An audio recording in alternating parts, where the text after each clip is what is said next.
That's one of my sons. He takes after his mother.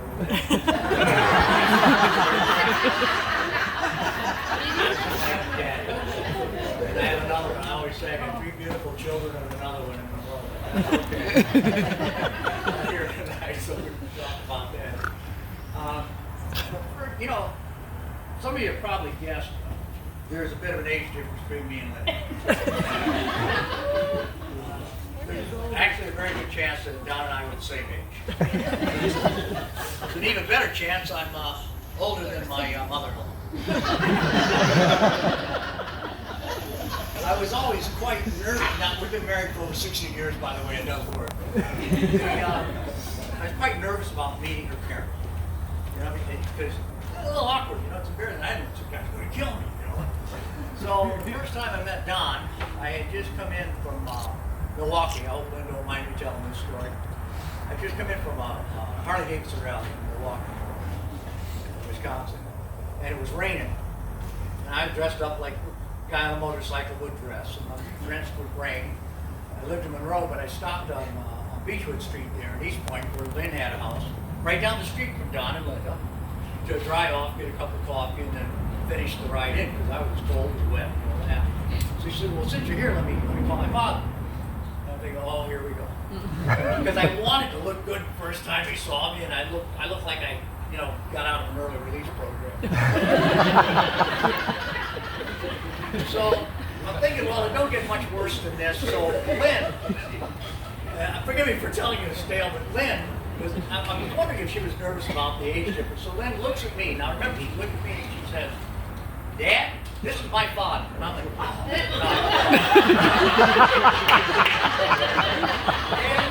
Not yet. And amazingly enough, he laughed. And he saw the humor. And he said, if you two are going to be together, you might as well get used to this sort of thing. You're going to have to laugh it off because people are going to be looking at you a lot.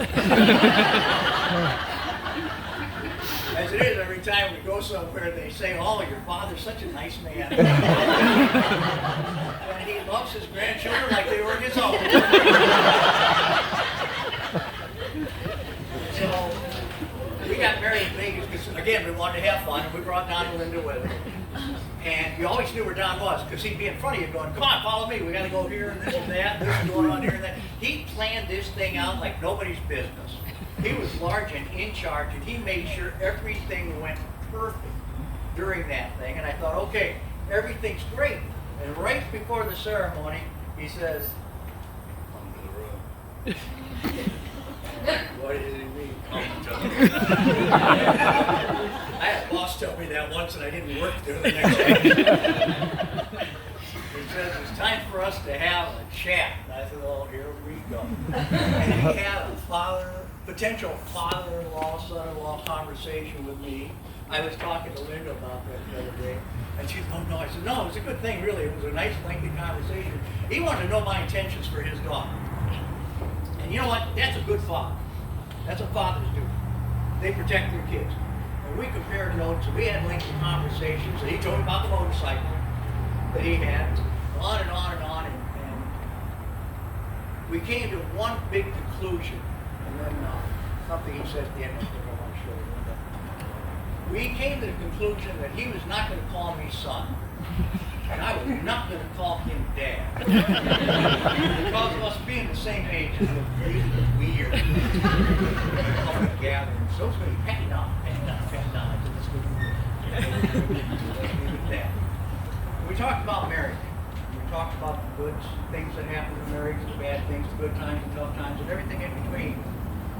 And I'll try to keep my composure.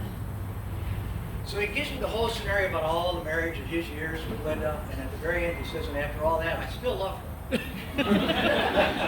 And what he was really, and I didn't tell you that part, and he meant that, he was sincere, and what he was telling me, that's the way I want it to be with you and my daughter. He was a good father. All the years that I knew him, he never had a misunderstanding, never an argument, never a disagreement, but he did have one thing he used to do to irritate. I learned, and it didn't irritate me much, it was just a little irritating. I learned that when more than one Dezinski gets into one room, a game called 31 Breakside. I had never heard of this game before, but it's called 31, and it has to do with who's got the least points, and you lose $1, and you only got $3, so if you lose $1, you know, a third of your wealth is gone. And at any point of the game, you could what they call knock. And that means everyone's only got one chance to try to fix their hand, and if they're the low number, you lose the dollar. So every time we play this game with Don, before we were even done dealing the cards, you'd hear. It's like, you didn't have to look, you know who the hell did it. And somebody was going to lose $1 or $2. I mean, it was just going to happen. I tried to convince him it was a bad idea, but he kept winning. I mean, you can't argue with success. But it was good. And we had the conversations too about I even was going to buy him a globe. And I got to say, it's round. That's why if you drive from Detroit to California and you turn around, you can't see Detroit. It's round. No. What was the other argument I said? Oh, you know, money has no value. I'm still working on that one, man. It always had value to me, I'll tell you that for sure. But I don't know where I heard this from. He's having some words with Pat after. No one is truly gone as long as at least one person remembers. Many people are going to remember Donald in their heart with love.